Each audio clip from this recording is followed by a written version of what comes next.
भारत और पाकिस्तान एक ही दिन बने थे। हालांकि हमारा बच्चा हमसे पहले पैदा होने के लिए 14 अगस्त को ही बना लेता है, लेकिन बड़ा सवाल यह है कि जब एक साथ देश बने थे, आज पाकिस्तान के हालात यह है कि आज तक इन्होंने 5 साल का कोई भी प्रधानमंत्री नहीं देखा। वहीं दूसरी ओर भारत ने आज तक कभी सैन्य शासन नहीं देखा। इनके 5 साल कोई भी प्रधानमंत्री कंप्लीट नहीं कर पाया, क्योंकि लगातार यहां पर सेना का ही शासन चलता रहा। पूरी लंबी लिस्ट है, कोई भी प्रधानमंत्री 5 साल पूरे नहीं कर पाया। सेना अपना शासन कर लेती है, थोड़े दिन चलते हैं, फिर फटाक से उठा के फेंक देते हैं, किसी दूसरे को ले आते हैं या सेना शासन में आ जाती है। और वहीं हम लोग बखूबी बहुत अच्छे से अपने देश को चला रहे हैं। इसलिए दिमाग में आपको एक सवाल उठता होगा, और वो ये सवाल होगा कि हम लोगों ने ऐसा क्या सिस्टम बना लिया जो पाकिस्तान वाले नहीं बना पाए, या बांग्लादेश में हुआ क्या है। चाहे मोहम्मद यूनुस बैठे हों, लेकिन सेना ने इंटरफेयर किया ना। कहने का कुल मिलाकर मतलब यह है कि हम लोगों ने अपना ऐसा कौन सा सिस्टम तैयार कर लिया जिसके चलते भारत एक अभेद किले की तरह हो गया है। भारत के पास अपने आसपास के देशों की तुलना में सबसे बड़ी सेना है, उसके बावजूद आज तक हमारी सेना ने यह विचार नहीं किया कि इन सरकारों को हटाओ और अपना शासन ले लो। भले ही भारत में राजनीतिक अस्थिरता का भी लंबा दौर रहा हो, गठबंधन की सरकारें लंबे समय से चलती रही हैं, इवन इमरजेंसी का काल भी रहा है, लेकिन उसके बावजूद भी कभी सेना ने इंटरफेरेंस नहीं किया। इसका मतलब तो यह हुआ कि हमारे पास कुछ ऐसा तो है जो औरों के पास नहीं है। अब आपके दिमाग में प्रश्न बनने लगेगा, साहब हमारे पास ऐसा क्या है? तो भाई साहब, हमारे पास है डेमोक्रेसी। अब आप कहेंगे, अरे सर हमारे पास डेमोक्रेसी नहीं, तानाशाही है। हमने कहा देखिए, उस बात को कभी और लड़ लीजिएगा, लेकिन भारत की डेमोक्रेसी की जड़ें कितनी मजबूत हैं कि दुनिया अब इस बात को मान चुकी है कि भारत में कभी सैन्य शासन आ ही नहीं सकता। कैसे नहीं आ सकता, आज का विषय वस्तु इसी बात पर है। हम ये समझेंगे कि लोकतांत्रिक देशों की सेनाएं कैसे चलती हैं। आप पूछेंगे, सर आप गजब बात करते हैं, बांग्लादेश में भी तो सर चुनाव जीत करके ही सरकार बनती है, पाकिस्तान में भी तो ऐसा ही होता है, श्रीलंका में भी तो ऐसा ही होता है। सबका विश्लेषण आज के सेशन में मिलेगा। प्रयास करेंगे कि आपको इस जगह आपके आंसर मिल जाएं। सेशन को कहानी के तरह से सुनते चलिएगा, शुरुआत से शुरू करते हुए चलेंगे। हमारी इस डेमोक्रेसी का क्या मीनिंग है इसको समझेंगे। आज तक डेमोक्रेसी केवल एक वर्ड रही है। आप लोग ज्यादा से ज्यादा जनता के लिए, जनता के द्वारा टाइप से पढ़ते आए हैं। आज इसका रियल सेंस समझेंगे कि राजनीति का भारत में किस तरह से लोकतांत्रिकरण हुआ और उसकी वजह से सेना लोकतांत्रिक तरीके से चल रही है। ठीक है, आइए विस्तार से बातों को समझने की शुरुआत करते हैं। बात हो भारत के उपनिवेश बनने की, तो भारत उपनिवेश बना आजादी के भी 200 साल पहले, जब अंग्रेज और उनके साथ साथ बहुत सारे यूरोपियंस कच्चे माल की तलाश में व्यापारिक उपनिवेश बनाने के लिए भारत के अंदर एंट्री किए थे। ब्रिटिशर्स ने यहां पर अपने व्यापारिक केंद्र बनाते हुए एक ब्रिटिश ईस्ट इंडिया नामक कंपनी के माध्यम से एंट्री किए। लेकिन जब हमारे देश में इतनी डाइवर्सिटी देखी कि इन्हें तो आपस में लड़ाने के लिए बहुत सारे कारण हैं, राजाओं को राजाओं से लड़ा सकते हो, जनता को धर्म के आधार पर लड़ा सकते हो, जाति के आधार पर लड़ा सकते हो, तो बोले यहां शासन करना मुश्किल नहीं है। मुश्किल शासन करना वहां होता है जब किसी देश में नेशनल प्राइड जैसी चीज होती हो। इंडियंस में उन्होंने ये चीज बहुत अच्छे से पाई कि ये तो आपस में वैसे ही लड़ते रहते हैं, किसी भी चीज पर लड़वा दो इन्हें, क्षेत्र के आधार पर लड़वा दो, धर्म के आधार पर लड़वा दो, जाति के आधार पर लड़वा दो, तो बोले बहुत बड़ी बात नहीं, भाषा पे लड़ा दो, तो बोले ऐसी जगह पे शासन बहुत आसान होता है। तो उन्होंने बहुत अच्छे से आसानी से शासन भी किया। लॉर्ड वेलेस्ली ने बढ़िया से पहले सहायक संधियां करी, राजाओं से कहा कि आप साहब चिंता मत करिए, मैं आपकी रक्षा करूंगा, आप मेरी इतनी सेना अपने पास रख लो। दूसरे राजा के पास गए कि साहब देखो, मैं उस राजा का आप पर हमला नहीं होने दूंगा, मुझको अपने साथ रख लो। ऐसे करके उसने बहुत सारे राजाओं को बेवकूफ बनाते हुए, फिर ऐसे बहुत सारे मतलब देश में जनरल और वायसराय आते रहे, जो आधुनिक भारत का जब आप इतिहास पढ़ते हैं तो उसमें आप इन सब चीजों को जानते हैं। फिलहाल के लिए हम ये बात करते हैं कि ईस्ट इंडिया कंपनी जो इंडिया आई थी, वो कंपनी जब भारत में इस तरह का माहौल देखी कि इन लोगों के ऊपर शासन आसानी से किया जा सकता है, तो वो करने आराम से लग भी गए। कोई बात नहीं साहब, लेकिन ऐसा नहीं है कि इनकी ये बात किसी को समझ में नहीं आई। 1857 की जो क्रांति है, असल में वो अंग्रेजों की कूटनीति को समझने वाली ही थी।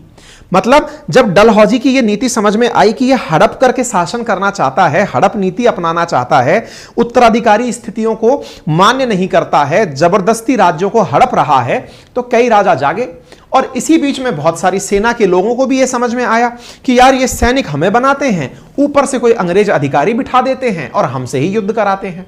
कुल मिलाकर 1857 में अंग्रेजों की कूटनीति हमें समझ में आ गई और उस आधार पर देश में पहला स्वतंत्रता संग्राम हुआ। लेकिन अंग्रेजों ने उस मैसेज को बहुत अच्छे से लिया। उन्होंने कहा कि 1857 में जो first war of independence Indians बोलते हैं, हमारे लिए यह स्वतंत्रता जैसा आंदोलन नहीं है। अंग्रेजों ने कहा कि यह तो केवल एक सैन्य विद्रोह है। अगर हम इसे सेना का विद्रोह मान लें तो हमें समझ में आ जाएगा कि इंडिया पर शासन जिंदगी भर हम कर सकते हैं। अर्थात अंग्रेजों ने वही चीज काम की यहां से ली जो उन्हें भारत पर आगे आने वाले 100 सालों तक शासन में काम आने वाली थी। अब आपके दिमाग में प्रश्न बनेगा, ऐसा भी क्या था 1857 में?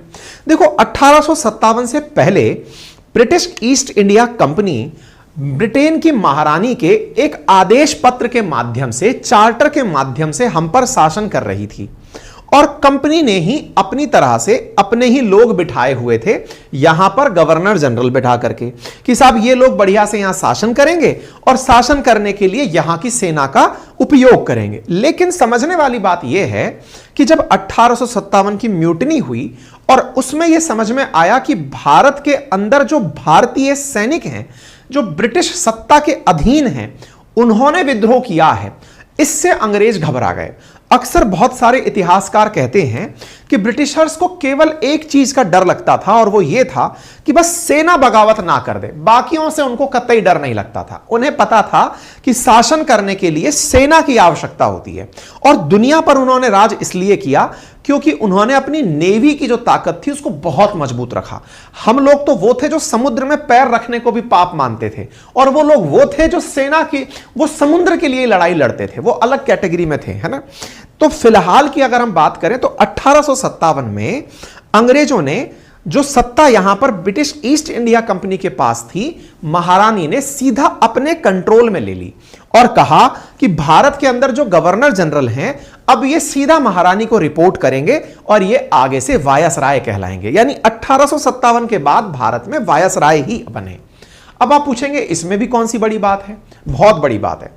अब ब्रिटिशर्स ने उन सारी कमियों को दूर करना शुरू किया जो अब तक दूर नहीं की थी। क्या? बोले इन भारतीयों ने एक होकर विद्रोह कैसे किया। अब यहीं से आपको समझना चाहिए कि जो 1857 में हुआ वो तो आज भी हो सकता है। आज भी हो सकता है से मतलब हमारे देश के अंदर सेना आज भी विद्रोह कर सकती है। तो आज विद्रोह क्यों नहीं करती? अगर 1857 को समझ लोगे तो आज का आंसर मिल जाएगा। आज भी हमारी सेना अंग्रेजी सिस्टम को मानती है। अंग्रेजों से प्राप्त सिस्टम्स में हमारे पास अंग्रेजी सेना का सिस्टम भी है, पद भी हैं, हायरार्की भी है, इंस्टीट्यूशंस भी हैं, बहुत सी चीजें आज भी हम ब्रिटिश सेना की ही मानते हैं। अंग्रेजों ने 1857 में बहुत तगड़ा काम क्या किया? बोले सेना को भी बांट दो। बोले कैसे बांट दो? बोले 1857 के विद्रोह में जो हमारे साथ थे, यानी अंग्रेजों के जो साथ थे, उन्हें समाज में इज्जतदार बताओ और जो हमारे खिलाफ थे उन्हें नॉन मार्शल कह दो। कहो कि ये तो लड़ाका कौम है और ये नॉन लड़ाका कौम है और भारत के जो लोग हैं ना, ये अस्मिता के लिए लड़ते हैं, इज्जत के लिए लड़ते हैं। बोले कुछ जाति जो हमारे साथ रही इस पूरे 1857 की क्रांति में, उन जातियों के सैनिकों की ज्यादा भर्ती करो और जो हमारे खिलाफ रही उनके सैनिकों की संख्या को घटा दो। मतलब एक प्रकार से इन्होंने जातियों के आधार पर रेजिमेंट्स का गठन शुरू किया, साथ ही साथ क्षेत्रीयता के आधार पर। बोले भारत इतना बड़ा है तो इसमें अलग अलग कमांड गठित कर दो और उस तरह से उन्होंने भारत में कमांड्स की स्थापना करना शुरू किया। यानी एक बड़े स्तर पर अंग्रेजों ने उस समय पर परिवर्तन शुरू किए। जानकर आश्चर्य करेंगे कि 1895 में भारत के अंदर 4 क्षेत्रीय कमांड अंग्रेजों ने बना दी अलग अलग। पंजाब और फ्रंटियर क्षेत्र की कमांड अलग, उधर बंगाल की कमांड अलग, मद्रास और बर्मा की कमांड अलग यानी साउथ की कमांड अलग, और बंबई, क्वेटा, सिंध और अदन की खाड़ी के लिए अलग कमांड। यानी भारत को इन्होंने 4 प्रॉपर तरीके से अलग अलग कमांड में बांट दिया। मतलब इन कमांड के अधिकारी को अगर कोई आदेश जाएगा तो उस कमांड का कोई कमांडर इन चीफ होगा, उसी के माध्यम से जाएगा। कमांडर इन सब का कमांडर, और इन सबका जो सबसे बड़ा कमांडर बनाया, वो बनाया बंगाल के कमांडर को, उसको कमांडर इन चीफ का पद दिया गया। मतलब कमांडर इन चीफ का एक पद सृजित किया गया जो इन सभी सेनाओं पर, यानी कि सेना के अंदर इतना अच्छे से सेगमेंट वाइज लोगों को बांट दिया। सबसे ऊपर टॉप अधिकारी, उसके नीचे फिर उसके जस्ट अधीनस्थ अधिकारी, एक प्रॉपर हायरार्की सेट कर दी, एक प्रॉपर तरीके से ऊंचे से नीचे पद की तरफ आते हुए पदानुक्रम सेट कर दिया, ताकि हर व्यक्ति के नीचे कंट्रोल करने का व्यक्ति उपस्थित हो। बढ़िया से सिस्टम इन्होंने सृजित किया। उस सिस्टम को हम आज भी मानते हैं। आप इससे अंदाजा लगाइए, ठीक है साहब। अच्छा, 1902 से 3 के बीच में Lord Kitchener commander in chief बनकर के भारत में रहे। भारत ने इसी पूरी व्यवस्था को ढंग से समझा कि अंग्रेजों ने जो किया था उस काम को हम आगे तक जारी रखेंगे। अब आपको समझना चाहिए, अंग्रेजों ने हमारे यहां पर इतनी खूबसूरत सेना बना ली अपने लिए कि इस सेना को वो दुनिया में युद्ध लड़ाने लेकर जाते थे। जैसे आप कभी भी जब विश्व युद्ध का इतिहास पढ़ते हैं तो सुनते हैं कि प्रथम विश्व युद्ध 1914 से 18 के बीच में जब हुआ, सेकंड 1939 से 45 के बीच में जब हुआ, भारत ने रोल प्ले किया कि नहीं किया। आपको जानकारी मिलेगी कि भारत इन युद्धों में था, भारत की सेना भी इन युद्धों में थी, लेकिन भारत देश के नाम पर नहीं था। क्यों? क्योंकि हम पर तो ब्रिटिशर्स का शासन था और वो यहां से अपने भारतीय सैनिकों को युद्ध लड़ाने लेकर जाते थे। मतलब भारत की सेना ब्रिटिशर्स की तरफ से युद्ध लड़ी है। आपके दिमाग में एक बड़ा इंटरेस्टिंग प्रश्न बनना चाहिए, और वो प्रश्न ये होना चाहिए कि भारत जब विश्व युद्ध में गया, 1914 से 18 के बीच भी गया, तो उस दौरान भारत की सेना को क्या यह पता नहीं था क्या? आप सोचो, मतलब ये कितनी इंटरेस्टिंग बात है कि हम लोग अपने सैनिक बनकर के अपने सैनिकों को ब्रिटेन की हिफाजत करने के लिए भेज रहे हैं। आप सोचिए, जर्मनी से युद्ध हो रहा है, अगर दिमाग हमारे लोग उस समय भी लगाते तो क्या वो ये दिमाग नहीं लगा लेते कि ब्रिटिशर्स के खिलाफ बढ़िया मौका है, चलो जर्मनी से मिल जाते हैं और मिलकर के ब्रिटिशर्स को भगा देते हैं।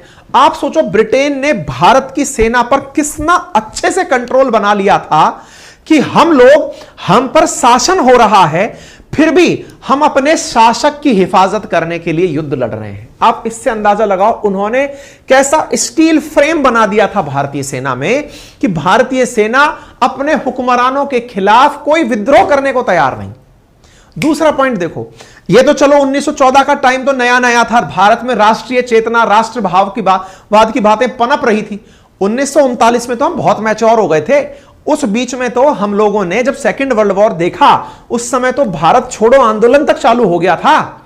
1942 में क्विट इंडिया मूवमेंट करो या मरो जैसी बात गांधी जी ने कह दी थी। उसके बावजूद भी भारतीय सेना अंग्रेजों के खिलाफ नहीं गई। विचार करके देखो आप। अर्थात अंग्रेजों ने भारतीय सेना की ऐसी व्यवस्था बनाई थी कि आपका देश अपने हुक्मरानों के खिलाफ आंदोलन कर रहा है, उन्हीं परिवारों से निकले हुए सैनिक सेना में भर्ती हैं, लेकिन उसके बावजूद सेना एक नहीं हो पा रही। यानी कि सेना इस तरह से नहीं गठित हो पा रही कि चलो हम सरकार के खिलाफ शासन करें। मुट्ठी भर अंग्रेज, लाखों की सेना, कहते हैं 2 मिलियन के आसपास, 20 लाख से ज्यादा सैनिक थे उस समय भारत के, जिनके ऊपर अंग्रेज शासन कर रहे थे। और उन सेना को इन्होंने ऐसा बनाया हुआ था कि बेटा तुम जो है हमारे खिलाफ नहीं हो पाओगे।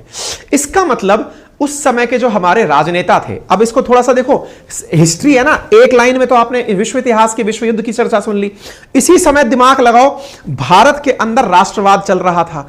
भारत का जो आधुनिक राष्ट्रवाद है, कांग्रेस की अध्यक्षता में 1885 में बनी कांग्रेस, धीरे धीरे कांग्रेस का आंदोलन चल रहा है, कांग्रेस के आंदोलन को लीड किया जा रहा है। भारत में बड़े स्वतंत्रता संग्राम चल रहे हैं और उन्हीं स्वतंत्रता संग्राम के दौरान विश्व युद्ध भी चल रहा है।